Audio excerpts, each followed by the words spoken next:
आज की कथा में हम श्रवण करेंगे कि गुरुकुल में पढ़ने से क्या क्या लाभ प्राप्त हो सकते हैं। भगवान ने जब कंस का वध कर दिया और देवकी व सुखदेव जी के पास अपने माता पिता के पास गए तो उन्होंने भगवान को आलिंगन नहीं किया, क्योंकि उन्हें लगा ये तो भगवान है, ये हमारे पुत्र कैसे हो सकते हैं। इस प्रकार से जब भगवान ने देखा कि मेरे माता पिता तो मेरे भगत भाव के ज्ञान को प्राप्त हो गए हैं, लेकिन अगर ऐसा होगा तो मुझे उनका प्रेम कैसे मिलेगा, यह होना ठीक नहीं है, क्योंकि ऐसा होने पर तो हम पुत्र स्नेह का सुख नहीं प्राप्त कर सकते। इसलिए उन्होंने उन पर अपनी दिव्य योग माया को फैलाया, जो सारे संसार के जीवों को मोहित करती है। वैसे वे तो भगवान के लीलाओं में हमेशा ही पिता माता का सेवा देते रहते हैं, फिर भी भगवान की योग माया के बिना भी उनकी लीलाएं भी संपन्न नहीं होती। इस प्रकार यदुवंश शिरोमणि भगवान श्री कृष्ण अपने बड़े भाई बलराम जी के साथ अपने माता पिता वसुदेव और देवकी इनके पास आकर अत्यंत विनयान्वित होकर नम्र बन के प्रसन्नता और समादर पूर्वक हे माँ, हे पिताजी, इस प्रकार से उनको प्रेम से पुकारते हैं कि हम दोनों तो आपके ही पुत्र हैं और आप लोग हम लोगों के लिए सदा ही उत्कंठित भी रहे कि हम आपको कब मिलेंगे, क्योंकि बहुत लंबे समय के लिए हम ब्रज में रहे, किंतु आप हम दोनों के बाल्यावस्था हो, पौगंडावस्था या कैशोरावस्था, इन सब का आनंद लालन पालन के द्वारा नहीं प्राप्त कर सके। दुर्भाग्यवशात हम लोगों को आप लोगों के सन्निकट रहने का अवसर नहीं प्राप्त हुआ। इसीलिए माता पिता के पास रहने वाले बालकों को जिस सुख की प्राप्ति होती है, वह सुख हम लोगों को नहीं प्राप्त हुआ। जैसे पुरुषार्थ हैं धर्म, अर्थ, काम तथा मोक्ष, इनको देने वाले शरीर को, क्योंकि शरीर के द्वारा ही यह सब पुरुषार्थ सिद्ध हो सकते हैं, ऐसे शरीर को तो माता पिता से ही उत्पन्न है, वे ही उत्पन्न करते हैं, इसका पालन पोषण करते हैं। तो इसका ऋण मनुष्य यदि 100 वर्ष तक भी जीवित रहकर माता पिता की सेवा करता रहे तो भी उतार नहीं सकता है। और जो समर्थ पुत्र अपने शरीर से तथा धन से माता पिता की सेवा नहीं करते हैं, उसको तो मरने के बाद यमदूत स्वयं का ही मांस खिलाते हैं। जो वृद्ध माता पिता, सती, सातवीं पत्नी, बालक, संतान, गुरु, ब्राह्मण और शरणागत की रक्षा नहीं करता है, वह जीवित भी रहकर मरे हुए के समान ही है। श्वसन मृत, ऐसा मृतदेह जो श्वास भी लेता है। अतएव कंस के भय से सदा उद्विग्न रहने वाले हम दोनों असमर्थ ही रहे। भगवान तो किसी को डरते नहीं, लेकिन वसुदेव को ही यह डर लगा था कि भगवान को किसी प्रकार से कंस दुख न दे, इसलिए उन्होंने भगवान को ब्रज में छोड़ आए थे। इसलिए कहते हैं कि हम दोनों आपकी सेवा तो नहीं कर पाए। हम दोनों के इतने दिन माता पिता की सेवा के बिना व्यर्थ ही बीत गए। इसलिए हे माताजी, हे पिताजी, हम दोनों परतंत्र थे, अतएव दुष्ट कंस के द्वारा बहुत अधिक सताए जाने पर आप दोनों की सेवा हम दोनों नहीं कर सके, इसलिए हम दोनों को आप क्षमा कर दें। सुखदेव गोस्वामी कहते हैं, इस प्रकार भगवान ने अपनी स्नेह की माया को अपने माता पिता के ऊपर प्रभावित किया। इस प्रकार सारे संसार के जीवों के परमात्मा भगवान श्री हरि की वाणी से, सुंदर वाणी से मोहित होकर देवकी और वसुदेव जी उन दोनों को अपनी गोद में बैठाकर अपने हृदय से लगा लिए और बड़े आनंद को प्राप्त हुए। वे भगवान की इस दिव्य माया शक्ति से मोहित हो गए थे। अतएव स्नेह के पाश में पड़े हुए के समान आंसुओं की धारा उनके आंखों से बहने लगी।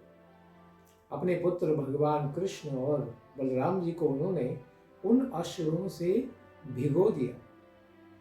उनका कंठ आंसुओं से रूंध गया, अतएव वे कुछ भी नहीं बोल सके। भगवान कृष्ण इस तरह से माता पिता को आश्वासन प्रदान करते हैं और अपने नाना उग्रसेन महाराज को यदुवंशियों का राजा बना देते हैं। उन्होंने कहा कि हे महाराज, आप हम प्रजाओं को आज्ञा प्रदान कीजिए।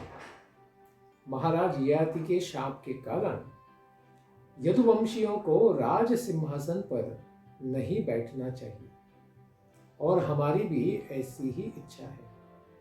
अतएव आपको कोई दोष नहीं लगेगा कि हम राज्य पद पर, राजा के पद पर नहीं बैठ रहे, फिर भी हम राज्यपाल रहेंगे, यानी आपका और राज्य का दोनों का संरक्षण करेंगे।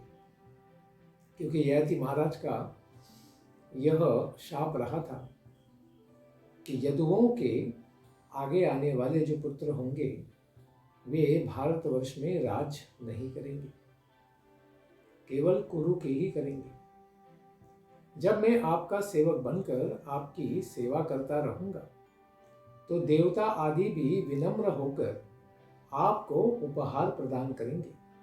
दूसरे राजाओं की तो बात ही क्या है, क्योंकि भगवान तो परमेश्वर है, सारे देवताओं के भी ईश्वर है। वे ही अगर इन राजा की, उग्रसेन की सेवा करेंगे तो फिर देवता भी उनकी सेवा में लग जाएंगे, तो फिर संसार के राजाओं की तो बात ही क्या है। इस प्रकार संपूर्ण जगत के कर्ता भगवान श्री कृष्ण ही, अतएव यही ईश्वर होने के कारण सारा जगत इनके अनुसार ही कार्य करेंगे।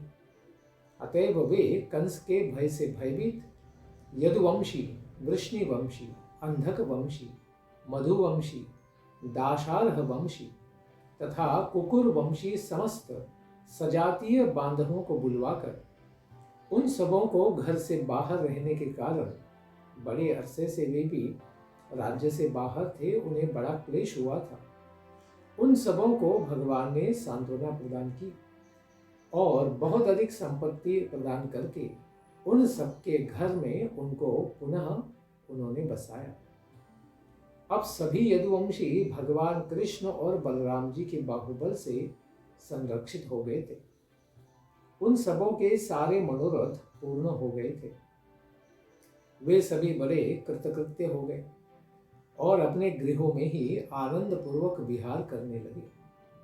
भगवान कृष्ण और बलराम जी उन सबों के सारे कष्टों को दूर कर दिए और वे बड़े प्रसन्नता पूर्वक नित्य ही प्रफुल्लित, कभी नहीं कुमलाने वाले कमल के समान सदैव हंसी और वीक्षण से युक्त भगवान श्री कृष्ण के मुख कमल को निहारा करते थे।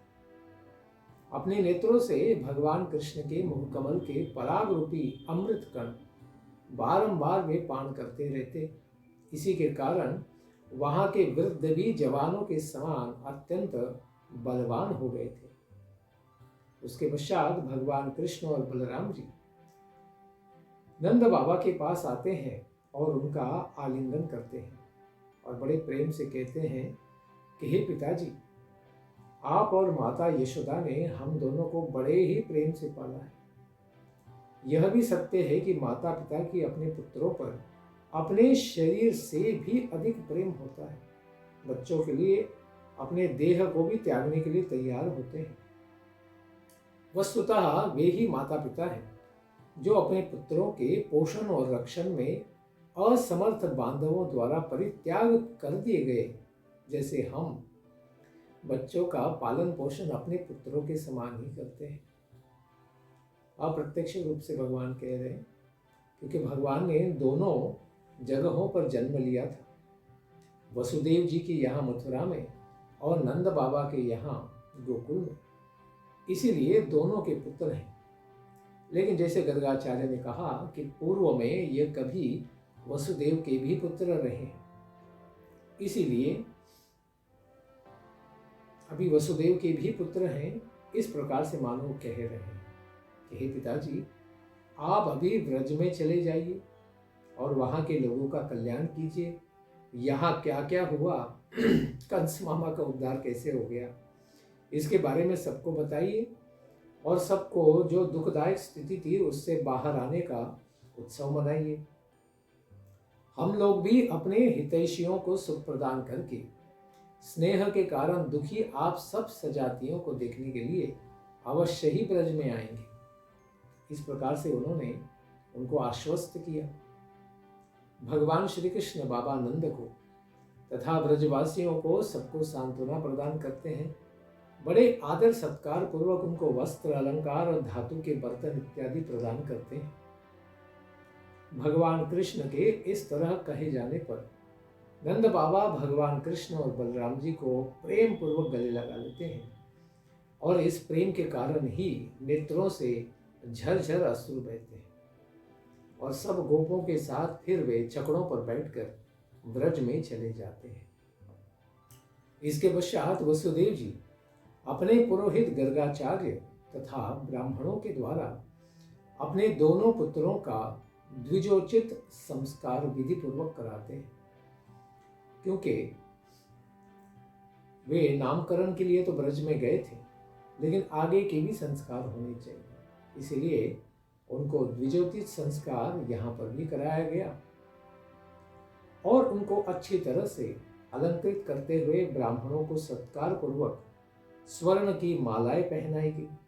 अच्छी तरह से अलंकृत तथा रेशमी वस्त्रों की मालाएं पहनी हुई बछड़ों से दिव्य ऐसे युक्त गायों की पूजा करके उन ब्राह्मणों के कल्याण के लिए दान भी कराया गया, क्योंकि महाज्ञानी वसुदेव जी ने भगवान कृष्ण तथा बलराम जी के जन्म नक्षत्रों में मन के द्वारा जितनी भी गायें दान करने का संकल्प किया था, मन में ही किया था, क्योंकि कंस मामा के कारागृह में फंसे हुए थे, इसलिए प्रत्यक्ष रूप से कभी दान नहीं दे पाए थे। लेकिन अभी वे मुक्त हो गए थे और पुत्रों को भी उन्होंने प्राप्त कर लिया था। फिर इस प्रकार अन्यायपूर्वक कंस मामा ने छीने हुए ऐसी सब गायें उन्हें प्राप्त हो गई थी। फिर उन सब संकल्पों का उन्होंने स्मरण किया और संकल्पों के अनुसार ही उन्होंने फिर जितनी भी गायें देना अपेक्षित था उन्होंने कृष्ण बलराम और साथ में होते हुए उन ब्राह्मणों को दान में दी और उससे भी अधिक दान दिया।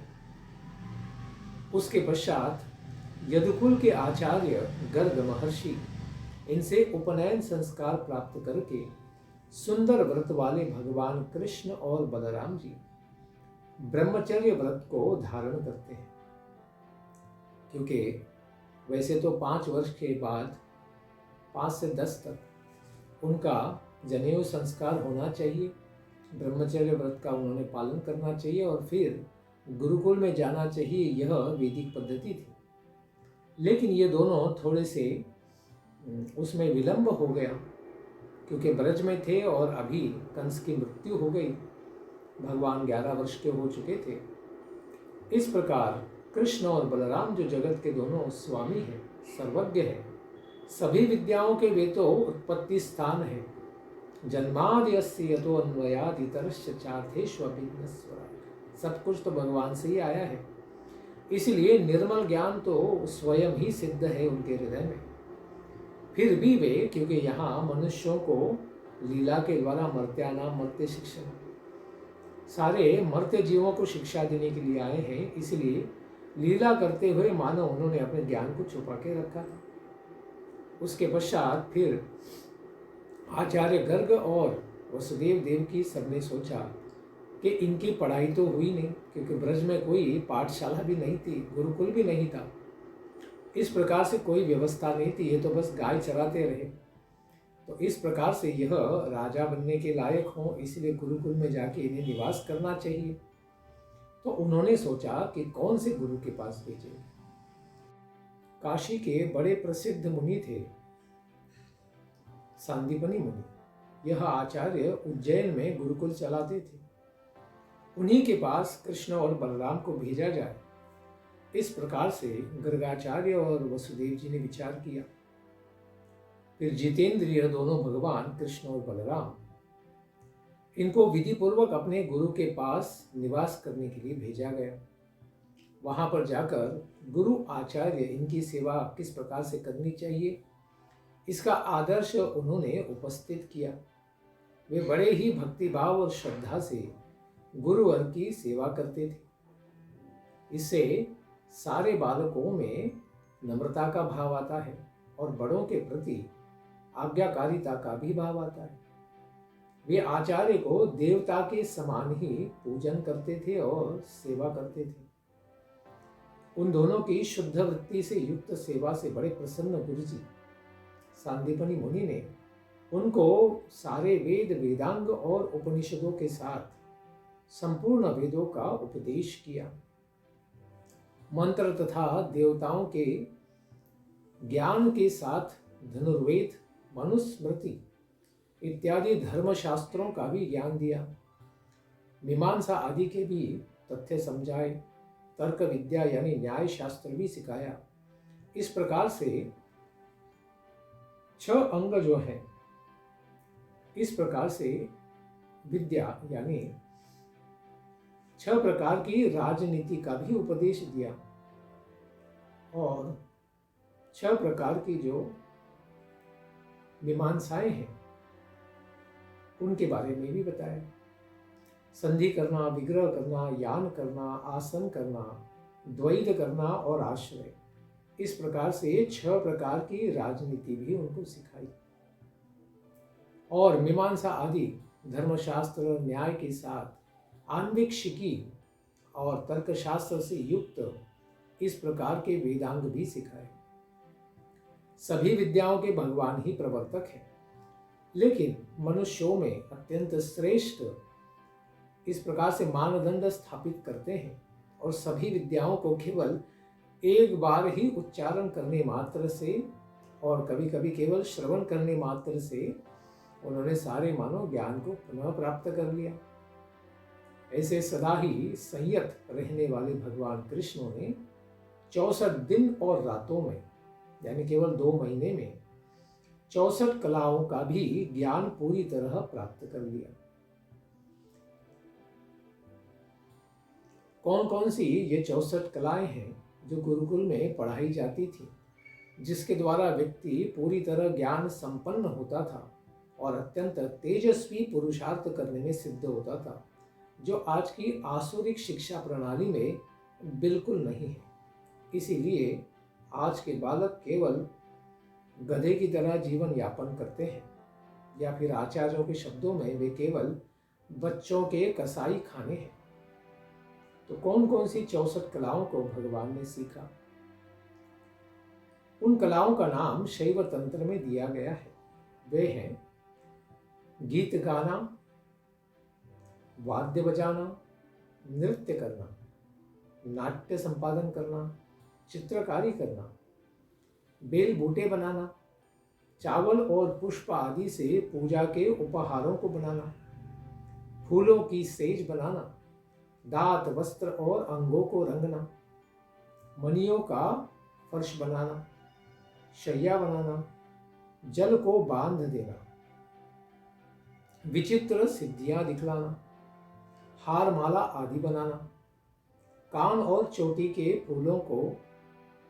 फूलों के गहने बनाना, कपड़े और गहने बनाना, फूलों के आभूषणों से श्रृंगार करना, कानों को पत्तों की रचना करना,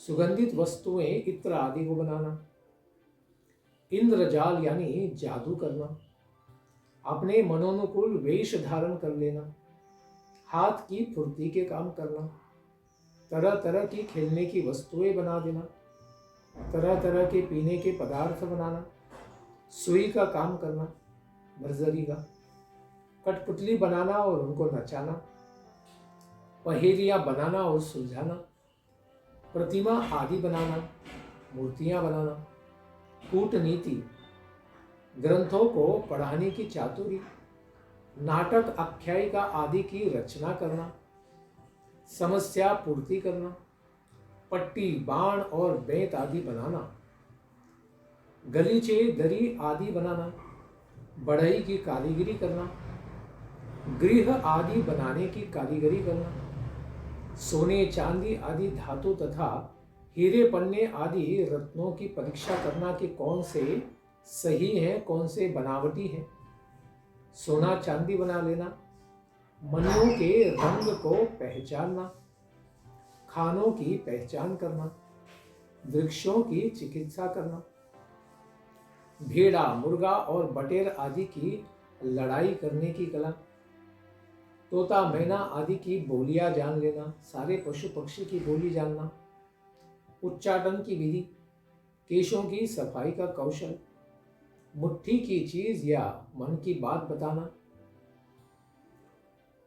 म्लेच्छ काव्यों को समझ लेना, यानी अंग्रेजी आदि भाषाओं में कुछ भी लिखा है तो उसको समझ जाना, विभिन्न देशों की भाषा समझ जाना, सारे मानव सभ्यता में अलग अलग भाषाएं हैं हजारों, उनको समझ जाना, शकुन अपशकुन जानना, प्रश्नों के उत्तर में शुभाशुभ बतलाना, नाना प्रकार के मातृका यंत्र बनाना, रत्नों का नाना प्रकार के आकारों में काटना, सुंदर उसको पहलू डालना, सुंदर बनाना, सांकेतिक भाषा कोडिंग लैंग्वेज बनाना, मन में ही काव्यों की रचना कर देना, हजारों श्लोकों की, छंदों का ज्ञान, छल से काम निकाल लेना, प्रेम से दूसरे से काम निकालना, समस्त कोशों का ज्ञान जैसे निरुक्त, अमर, कल्पद्रुम आदि सब कोशों का दिव्य ज्ञान, समस्त छंदों का ज्ञान,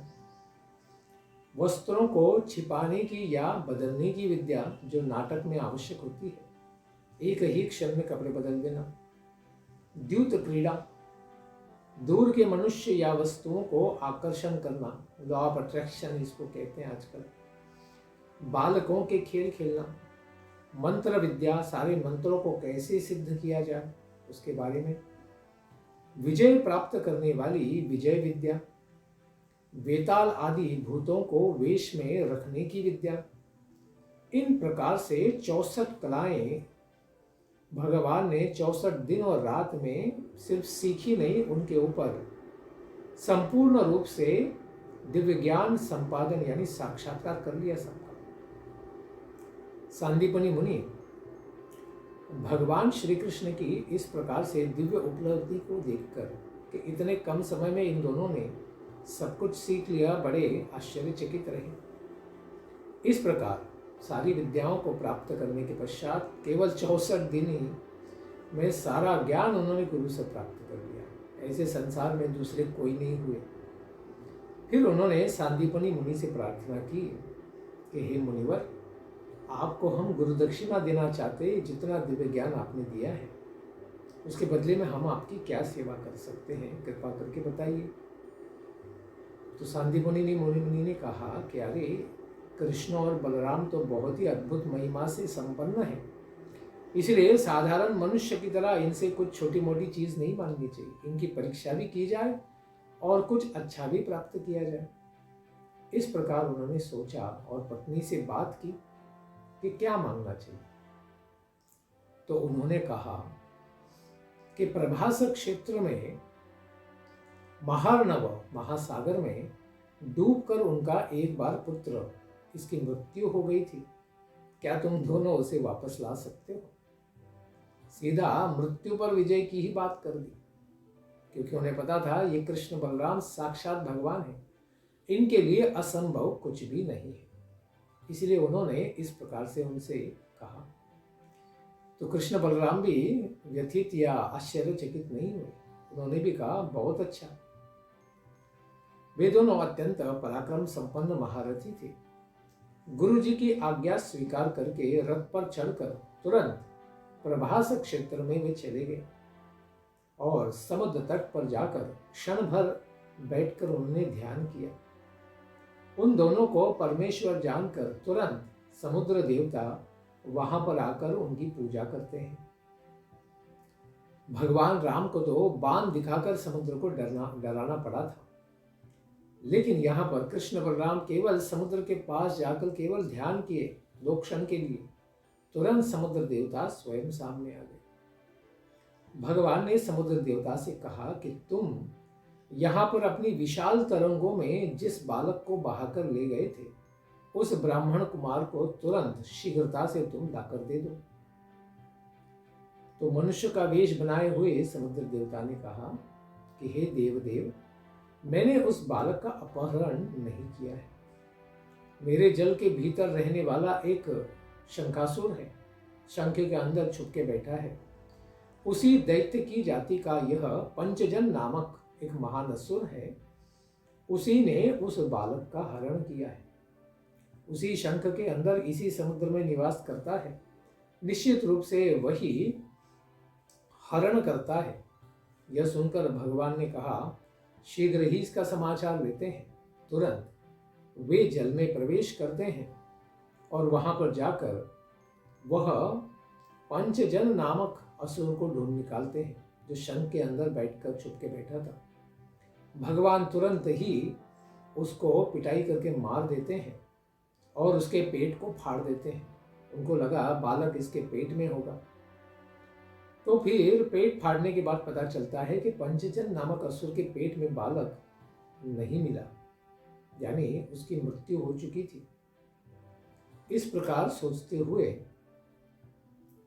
भगवान ने पंचजन्य शरीर, क्योंकि एक शंख में बैठता था, उसके शरीर से संपन्न यह शंख था, उस शंख को भगवान ने ले लिया अपनी सेवा में।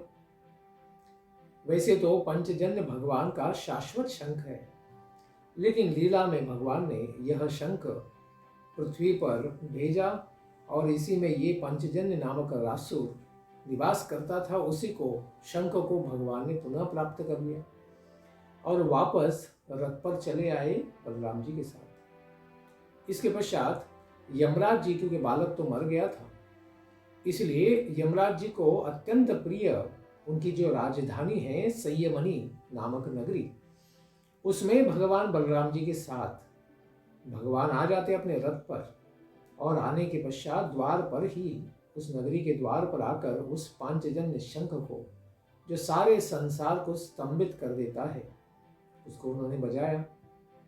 प्रजाओं का, सारे मनुष्यों का नियमित पालन करने वाले, नियमन करने वाले यमराज ने उस दिव्य ध्वनि को सुना और समझ गए कि मेरे स्वामी यहाँ साक्षात मेरे पास आए मुझे दर्शन देने के लिए।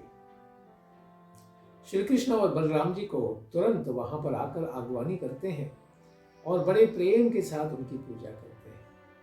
उसके पश्चात यमराज ने सबों के अंतःकरण में निवास करने वाले भगवान श्री कृष्ण से कहा कि हे लीला पुरुषोत्तम भगवान श्री कृष्ण, आप साक्षात विष्णु हैं और बलराम जी आपके ही विस्तार हैं। आप दोनों भगवान की हम क्या सेवा करें।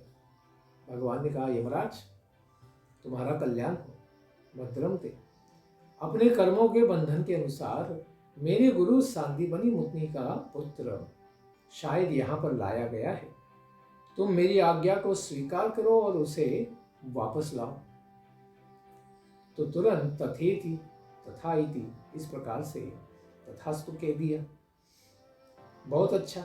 यमराज ने तुरंत उस बालक को, गुरुपुत्र को सामने लाया और कृष्ण बलराम को प्रदान कर दिया और उन्होंने कहा कि भगवान, आपने हमको आपकी सेवा का अवसर दिया, इसके लिए हम आपको धन्यवाद देते हैं। भगवान ने यमराज की पूजा आतिथ्य को स्वीकार किया और फिर यदुवंश शिरोमणि बलराम जी के साथ वे पुनः वापस आ गए और आने के पश्चात उन दोनों ने गुरु दक्षिणा के रूप में सांदीपनि मुनि को उनका खोया हुआ, मरा हुआ पुत्र वापस किया और उन्होंने कहा, प्रेम पूर्वक जब बालक को उन्होंने गले लगाया, अश्रुपात उनका हो गया।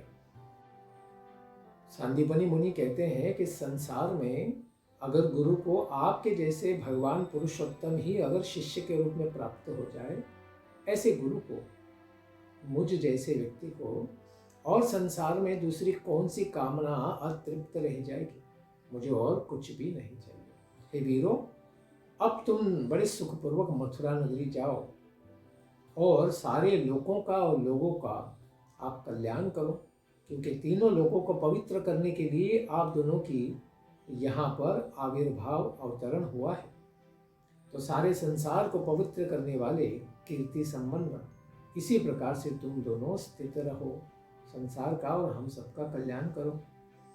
तुम्हारी पढ़ाई पूर्ण हो चुकी है और हमारे द्वारा तुमने जो भी इस विद्या को प्राप्त किया है वो इस लोक में और परलोक में सदा ही तुम्हारे लिए नवीनतम बनी रहे, हमेशा प्रकाशित होती रहे, यही मेरी मनोकामना है, आशीर्वाद है।